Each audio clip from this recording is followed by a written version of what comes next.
Olá a todos, aqui é o Glenn Blakeney e minha esposa Lynn e eu temos o privilégio de liderar uma nova igreja e ministério na Sunshine Coast, chamada Awake Nations.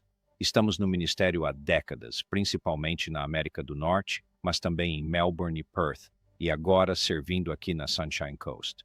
Bem, hoje eu quero dar a vocês uma visão geral de quem somos como Awake Nations. Vamos começar lendo uma passagem de Efésios 2:19. Paulo diz o seguinte: ele diz, assim, já não sois estrangeiros e peregrinos, mas concidadãos dos santos e membros da família de Deus. Quero focar especificamente nessa frase, membros da família de Deus. Esse é realmente o coração do que o Pai nos chamou a ser na Awake Nations. A verdade é que o plano de Deus, desde o início, é sermos família. E assim Jesus, em seu ministério terreno, de fato estabeleceu essa família. E o Novo Testamento a exemplificou. Então, vamos analisar 4 convicções que quero plantar em nós hoje. Primeiro, que a família é sustentada pelo Pai. Segundo, a família é restaurada por Jesus. Terceiro, a família se realiza na igreja. E por último, a família é o que realmente será necessário para alcançar as nações. Bem, vamos começar vendo que a família é sustentada no Pai. E o que quero dizer com isso é que a família, sua origem, não foi na terra, mas no céu. Antes de existir homem ou mulher, Deus já existia em perfeito relacionamento. Pai, Filho e Espírito Santo, 3 pessoas em comunhão ininterrupta. Então, relacionamento é quem Deus eternamente tem sido em si mesmo. E os teólogos têm 2 grandes palavras para o que está acontecendo aqui. A primeira é aceidade. Aceidade significa simplesmente que Deus é totalmente autoexistente. Ele não precisa de nada fora de si mesmo. A segunda palavra é pericoresis. E pericoresis descreve como as 3 pessoas da Trindade vivem umas nas outras. Elas se entregam umas às outras. Elas dão espaço umas às outras em amor eterno. E alguns retratam isso como a dança divina da comunhão ininterrupta. Então, quando Deus criou o universo, ele não o criou por necessidade. Ele o criou a partir da plenitude. E quando Deus criou a humanidade, ele nos criou a partir do transbordar de quem ele já era. Portanto, o relacionamento humano e a família não se originaram na terra. Originaram-se no Pai, em Deus. E é isso que Paulo diz em Efésios capítulo 3. Vamos olhar os versículos 14 e 15, onde ele ora: por esta causa, dobro os meus joelhos perante o Pai. E ouçam isso, de quem toma o nome toda a família, tanto nos céus como sobre a terra. Agora, há um trocadilho impressionante aqui na língua grega. Primeiro, a palavra em grego para pai é pater, e a palavra traduzida como família é pátria. Então, pátria significa uma linhagem paterna, um clã descendente de um pai. Então, aqui está a conexão, pater, patria. Toda família recebe seu nome do pai. Portanto, a família tem o nome dele, a família se origina dele, e a família é sustentada a partir de quem ele é. E o primeiríssimo mandamento que Deus deu à humanidade foi um mandamento familiar. Gênesis 1:28. E Deus os abençoou, e Deus lhes disse: frutificai e multiplicai-vos, e enchei a terra, e sujeitai-a. Portanto, desde o primeiríssimo capítulo da Bíblia, o plano de Deus para governar o planeta é a família. Seu veículo escolhido é a família. Sua cultura escolhida é a família. A família é sustentada pelo Pai. Toda a família recebe seu nome dele. Segundo, a família foi restaurada por Jesus. Ora, sabemos que quando o pecado entrou no mundo, a família de Deus foi desfeita. Adão se escondeu do Pai. Irmão se voltou contra irmão. Toda a raça humana acabou caminhando pela terra como órfãos espirituais. E o coração do Pai disse: não, vou trazer meus filhos de volta para casa. E foi isso que Jesus veio fazer. Em João 1:12, o apóstolo escreve: mas a todos quantos o receberam, aos que creram no seu nome, deu-lhes o direito de se tornarem filhos de Deus. Todo o propósito de receber a Jesus é ser feito filho de Deus. Ele lhe dá o direito de filho, ele lhe dá o lugar de filho, ele lhe dá o assento de filha e com todos os privilégios de pertencer à casa do Pai.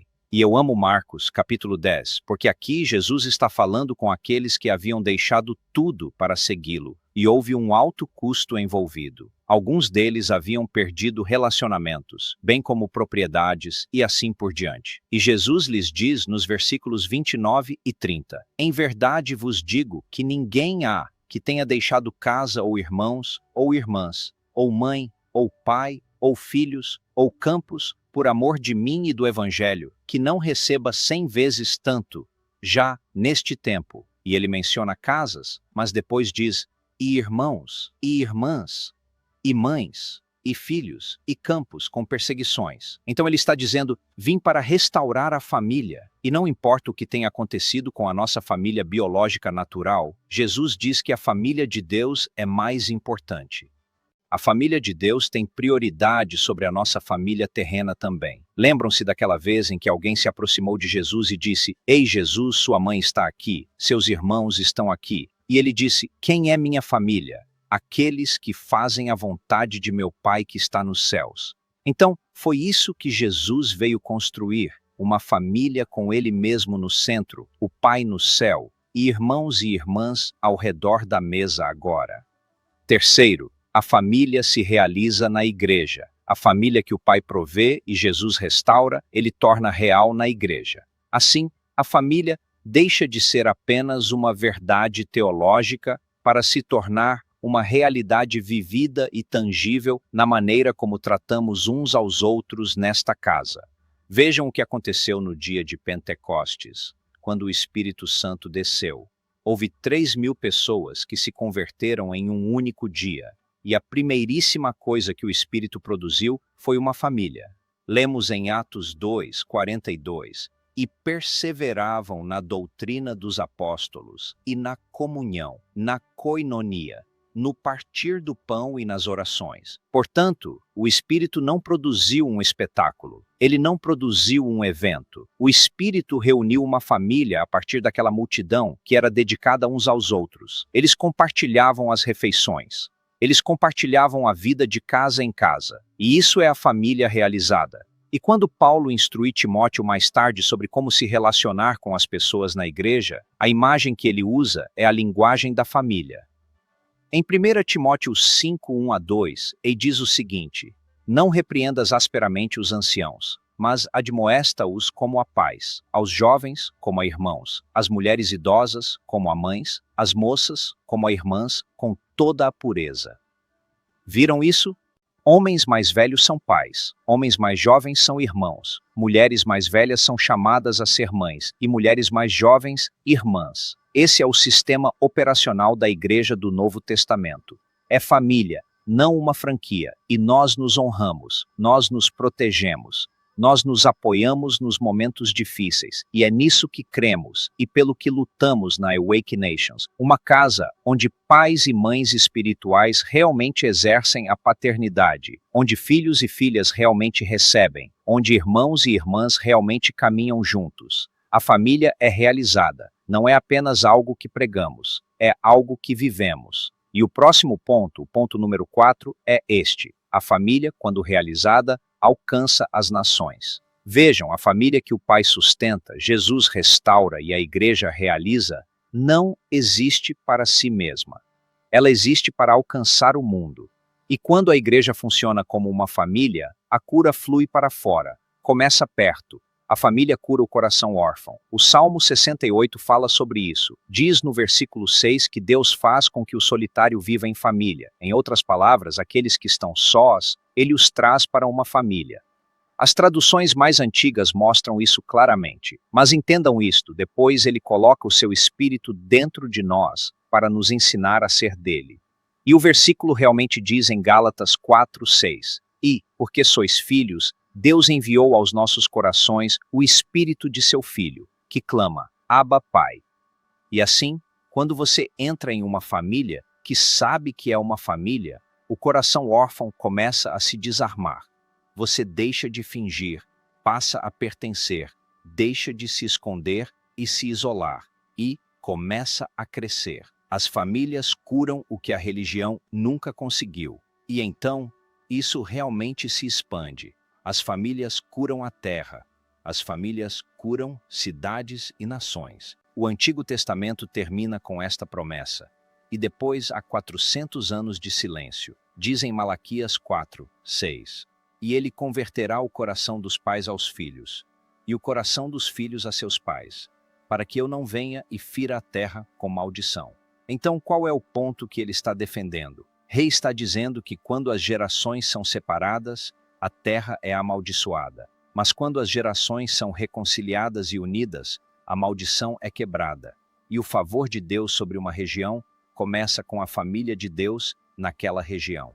E é nisso que cremos. Casamentos restaurados, filhos caminhando com Deus, pessoas perdidas voltando para casa, a atmosfera do céu se estabelecendo sobre a Sunshine Coast e, a partir desta costa, a família alcançando esta nação e depois as nações da terra.